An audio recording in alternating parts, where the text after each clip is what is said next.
आज हम एक ऐसे सफर पर निकलने वाले हैं जहां परछाइयां काफी गहरी हैं। आज की इन स्रोत सामग्रियों के इस विश्लेषण में हम उन वर्जित और अंधेरी लोक कथाओं की बात करेंगे जिन्हें अक्सर भुला दिया जाता है।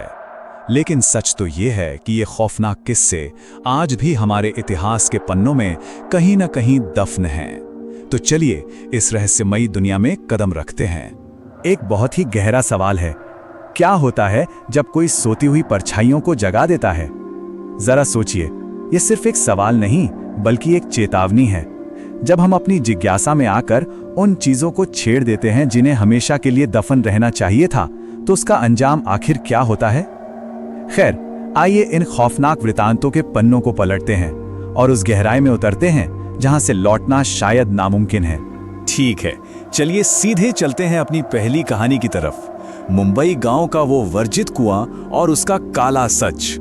तो बात मध्य प्रदेश और उत्तर प्रदेश के बॉर्डर पर बसे मबई गांव की है। इस गांव के किनारे पर एक बहुत ही पुराना और पूरी तरह से सूख चुका कुआं था।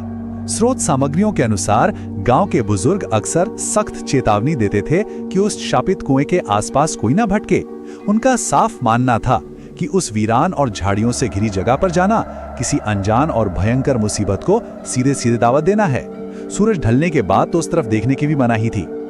लेकिन हम सब जानते हैं कि जहां पाबंदी होती है वहीं इंसान की जिज्ञासा सबसे ज्यादा जागती है। गांव में 6 पक्के दोस्त थे, रामगोपाल, मोहित, अंकित, कालीचरण, विकी और सूरज। इन दोस्तों ने बुजुर्गों की उन गंभीर चेतावनियों को महज एक अंधविश्वास माना और अनसुना कर दिया। और बस उनका यही कौतूहल उन्हें उस शापित कुएं के बिल्कुल किनारे ले आया। अब कुएं के अंदर झांकने पर उन्हें सूखी और धूल भरी जमीन पर कुछ अजीब सा चमकता हुआ दिखा। उत्सुकता इतनी थी कि विक्की और अंकित एक लंबी रस्सी के सहारे उस सूखे कुएं में उतर ही गए और काफी मशक्कत के बाद वे मिट्टी में आधा दबा हुआ एक रहस्यमयी भारी सा नीला संदूक खींचकर बाहर ले आए। संदूक बेहद पुराना था और उस पर अजीबोगरीब निशान बने हुए थे। राम गोपाल ने जब उस संदूक का ताला तोड़ा तो लगा होगा कि कोई खजाना मिलेगा, लेकिन ऐसा कुछ नहीं था। अंदर कोई सोना चांदी नहीं बल्कि एक बेवहद डरावनी मिट्टी की गुड़िया रखी थी। उसकी आंखें इतनी जीवंत थीं मानो वो सीधे देखने वाले की आत्मा के भीतर झांक रही हों। सूरज और कालीचरण को तुरंत उस गुड़िया की मनहूसियत का एहसास हो गया और उन्होंने उसे वापस फेंकने की मिन्नतें की, लेकिन बाकी दोस्तों ने उसे गांव के पास अपने अड्डे पर रख लिया। और बस ठीक यहीं से मौत का खेल शुरू हुआ। और ये श्राप कितनी तेजी से हावी हुआ, ये देखना सच में रोंगटे खड़े कर देने वाला है। ये कोई धीरे धीरे होने वाला असर नहीं था। पहली ही रात मोहित को घर के बाहर भारी कदमों की आहट सुनाई दी और उसने उसी गुड़िया को अपने आंगन में बैठे देखा। दूसरे दिन अंकित भयानक बुखार से तपने लगा और खौफ में बड़बड़ाने लगा कि वो आ रही है। तीसरी रात आते आते विक्की और सूरज को ऐसे डरावने सपने आने लगे मानो कोई पूरी ताकत से उनका गला घोट रहा हो। स्थिति अब पूरी तरह बेकाबू हो चुकी थी। ये खौफ सिर्फ उन 6 लड़कों तक ही सीमित नहीं रहा। पूरे मवई गांव के जानवर अजीब और हिंसक हरकतें करने लगे। रात के सन्नाटे में ऐसा लगता मानो कोई अदृश्य और भारी साया हर तरफ मंडरा रहा है।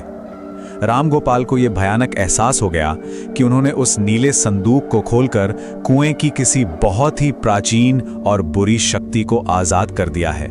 वो गुड़िया कोई खिलौना नहीं बल्कि उस श्राप का एक माध्यम थी। रामगोपाल समझ गया कि जो गलती उन्होंने की है उसे उन्हें ही सुधारना होगा, और वो भी आज रात। उसने आधी रात को अपने खौफजदा दोस्तों को उसी अड्डे पर इकट्ठा किया। वे अपने साथ मशाले और पवित्र गंगाजल लेकर आए। माहौल इतना भारी था, तेज ठंडी हवाएं और खौफनाक आवाजें आ रही थी, लेकिन रामगोपाल पीछे नहीं हटा।